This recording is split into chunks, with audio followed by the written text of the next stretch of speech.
Api dengan cepat menghanguskan satu unit rumah panggung milik warga yang berada di pemukiman padat penduduk di Jalan Todopuli 10, Kecamatan Manggala, Kota Makassar, Kamis 2 Mei sore.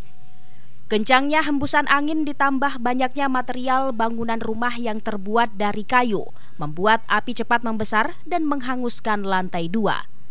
Personil Damkar Makassar yang tiba di lokasi dibantu warga sekitar yang panik bahu-membahu memadamkan api agar tidak merembet ke rumah-rumah yang berdekatan. Api baru dapat dipadamkan 20 menit kemudian setelah 6 unit mobil pemadam kebakaran dikerahkan ke lokasi. Dari keterangan pemilik rumah, awalnya api tiba-tiba muncul dan langsung membesar di lantai 2 bangunan rumah dan tak lama kemudian disusul ledakan yang terjadi beberapa kali. Satu lewat Pak. Itu bagaimana kejadiannya Pak? Langsung besar api kali atau bagaimana? Ya, langsung besar api saya lihat. Karena saya di bawah. Itu rumah ditinggali memang atau tidak Pak? Tinggali. Tapi kejadian ada dua orang Pak? Tidak ada juga. Ada orang macam sampai di atas. Anakku di sebelah makan. Tapi tiba-tiba api besar ya? Tidak ada suara ledakan atau apa Pak?